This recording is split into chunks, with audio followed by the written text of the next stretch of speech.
ಮಹಾಲಕ್ಷ್ಮಿ ಮದುವೆ ಸೋಮವಾರದಿಂದ ಶನಿವಾರ ಸಂಜೆ 6:30ಕ್ಕೆ ನಿಮ್ಮ ಸನ್ ಉದಯದಲ್ಲಿ.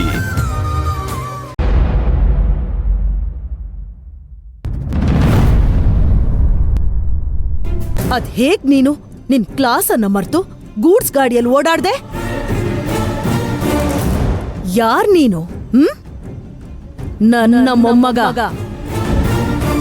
ಅರು ಮಸಾಲಾ ಫ್ಯೂಚರ್ ಎಂಡಿ.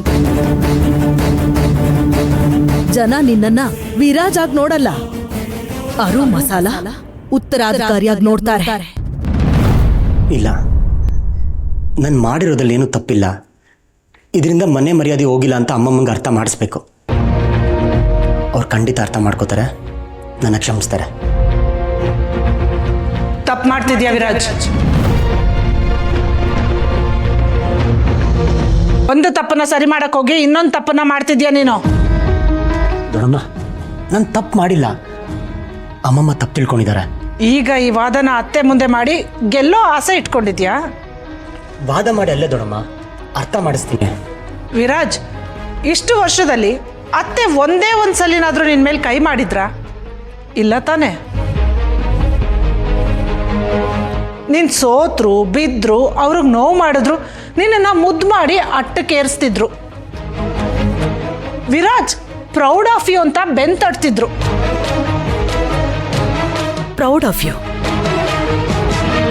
ಅಂತವ್ರು ನಿನ್ ಕೆನ್ನೆಗೆ ಹೊಡೆದಿದ್ದಾರೆ ಅಂದ್ರೆ ನೀನು ಅವ್ರ ಮನಸ್ಸಿಗೆ ಎಷ್ಟು ಹರ್ಟ್ ಮಾಡಿದ್ಯಾ ಅಂತ ಗೊತ್ತಾ? ಹೌದು ದೊಡ್ಡಮ್ಮ, ಆದರೆ ಇದ್ರಲ್ಲಿ ನನ್ನ ತಪ್ಪೇನೂ ಇಲ್ಲ. ಆದರೂ ಅವ್ರ ಕಾಲಿಗೆ ಬಿದ್ದು ಕ್ಷಮೆ ಕೇಳ್ತೀನಿ, ಅವ್ರು ಖಂಡಿತ ಕ್ಷಮಿಸ್ತಾರೆ. ಯಾಕೆ ಇನ್ನಷ್ಟು ಬೇಜಾರು ಮಾಡ್ಸಕ? ಆಗಿರೋ ಗಾಯನ ಕೆದ್ಕಿ ಉಪ್ಸುರಿ ಬೇಡ ವಿರಾಜ್, ಅದನ್ನ ಮಾಯೋದಕ್ಕೆ ಬಿಡು. ಸ್ವಲ್ಪ ಹೊತ್ತು ಅತ್ತೆನ ಅವ್ರ ಪಾಡ್ಗೆ ಅವ್ರಿಗಿರಕ್ ಬಿಟ್ಬಿಡು. ಈಗ ಅವ್ರಿಗೆ ನಿನ್ ಮುಖ ನೋಡಕ್ಕೂ ಇಷ್ಟ ಇರಲ್ಲ. ಅಂತ ತಪ್ಪು ನಾನೇನು ಮಾಡಿದ್ದೀನಿ ದೊಡ್ಡಮ್ಮ? ನಿನ್ ಪ್ರಕಾರ ನೀನ್ ಮಾಡಿದ ತಪ್ಪಲ್ಲ, ಆದ್ರೆ ಅತ್ತೆ ಪ್ರಕಾರ ಅವ್ರಿಗೆ ಸ್ಟೇಟಸ್ಸೇ ತುಂಬಾ ಮುಖ್ಯ. ನಿನ್ ಪ್ರೀತಿ ಯಾರು ಅಮ್ಮಂಗೆ ಮೈಯಲ್ಲಿ ಒಂದು ಭೂತ ಇದೆ, ಅದೇ ಸ್ಟೇಟಸ್ ಭೂತ. ಅದನ್ನ ಹಾಳು ಮಾಡಕ್ ಹೋದ್ರೆ ಅವ್ರ ಹೆಸರನ್ನೇ ಹಾಳು ಮಾಡ್ದಂಗೆ. ಅದನ್ನ ಅವ್ರು ಯಾವತ್ತೂ ಕ್ಷಮಿಸಲ್ಲ. ಇಲ್ಲ ದೊಡ್ಡಮ್ಮ, ನೀವು ತಪ್ಪು ತಿಳ್ಕೊತಾ ಇದ್ದೀರಾ. ಅಮ್ಮಮ್ಮ ಆ ಥರ ಯೋಚನೆ ಮಾಡಲ್ಲ. ನಿನ್ ಕೆನ್ನೆ ಮೇಲಿರೋ ಗುರುತನ್ನ ಮುಟ್ ನೋಡ್ಕೋ. ನೋಡಿದ್ಮೇಲೂ ನಿನ್ಗೆ ಹಾಗೆ ಅನ್ಸುತ್ತಾ? ಬದ್ಲಾಗು ವಿರಾಜ್, ಬದ್ಲಾಗು.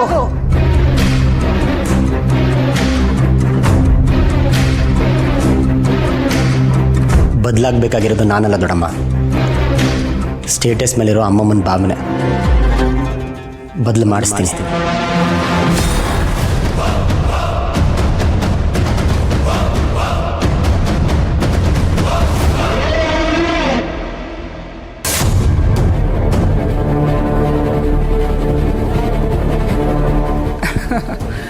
ಈಗ ನಿನಗೆ ಅತ್ತೆ ಮೇಲೆ ಬಂದಿರೋ ಭಾವನೆ ಬದಲಾಗದೆ ಇರೋ ಹಾಗೆ ನಾನು ನೋಡ್ಕೋತೀನಿ.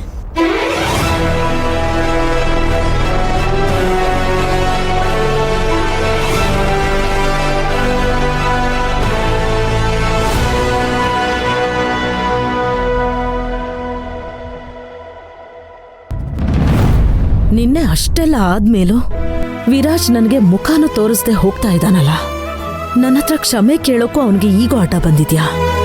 ವಿರಾಜ್, ನೀನ್ ಬದಲಾಗಿದ್ಯಾ, ತುಂಬಾ ಬದಲಾಗಿದ್ಯಾ.